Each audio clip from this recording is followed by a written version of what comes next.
Bismillahirrahmanirrahim. Assalamualaikum warahmatullahi wabarakatuh.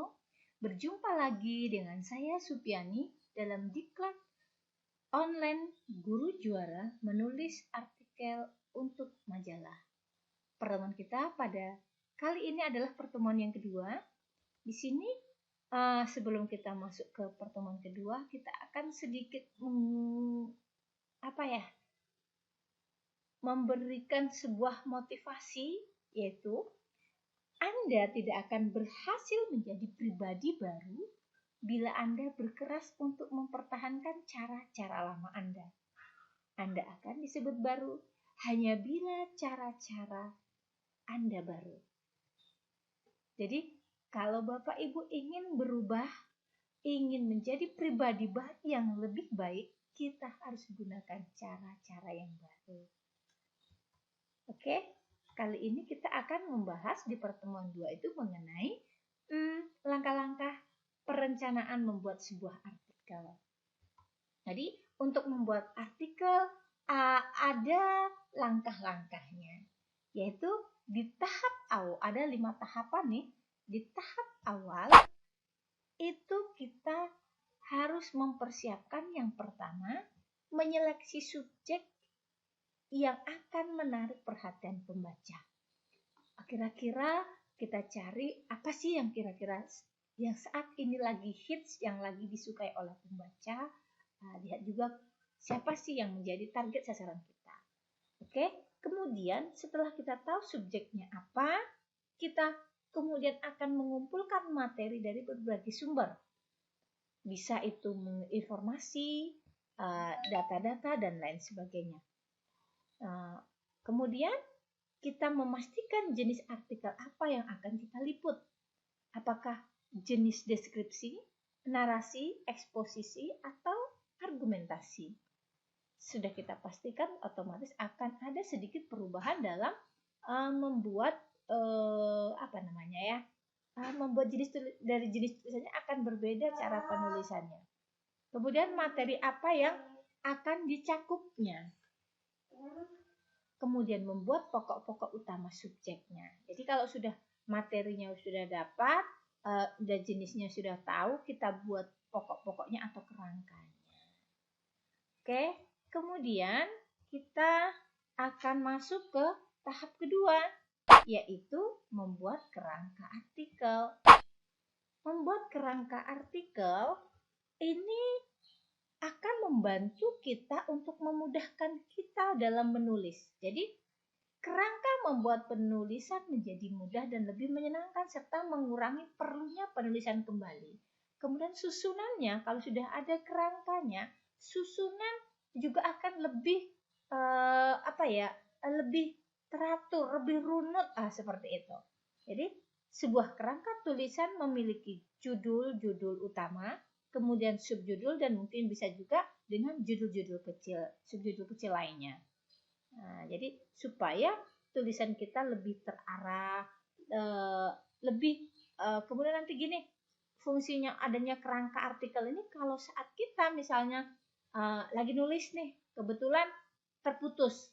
Jadi kalau kita tidak punya kerangka, kita akan bolak-balik, aduh tadi apa ya, kita baca lagi tulisan dari atas ke bawah. Jadi untuk menyambungnya lagi.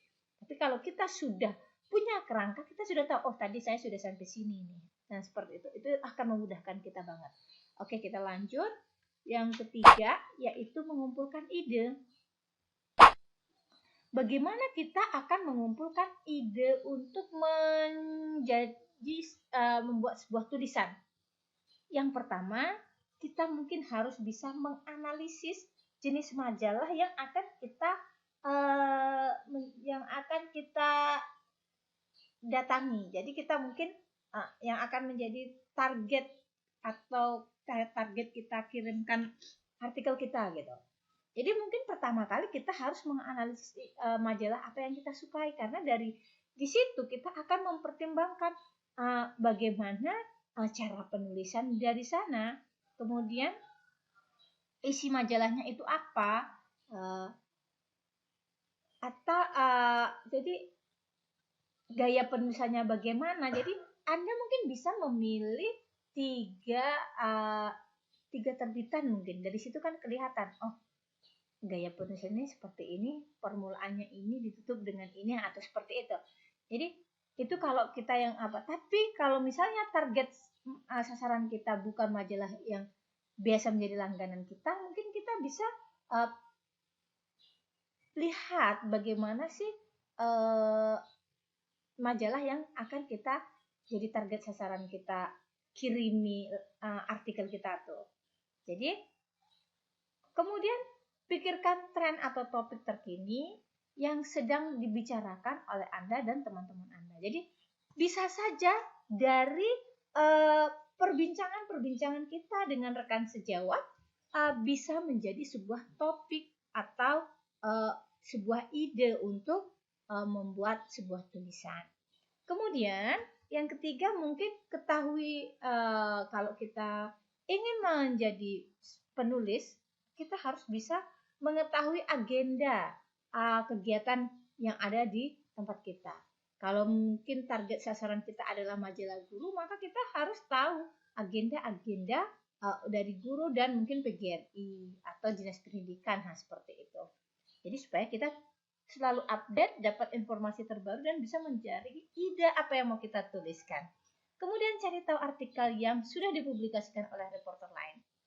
Tapi bukan kita mau menconteknya atau bagaimana, tapi kita ingin melihat dari sudut pandang yang berbeda, sudut pandang baru, yang tapi topiknya masih umum. Nah, misalnya tadi kita lagi membahas masalah kontroversi apa namanya ya, ya mengenai kebijakan P3K gitu kan. Mungkin banyak orang menuliskannya sudah argumentasi tentang dari sudut pandang dari seorang guru. Tapi kalau mungkin kita tuliskan dari sudut pandang kita sebagai mungkin jika kita di posisinya Mas Menteri misalnya, seperti itu. Jadi kan topiknya itu, tapi kita tulis dari sudut pandang yang berbeda. Itu mungkin juga akan menjadi suatu ide yang menarik, seperti itu.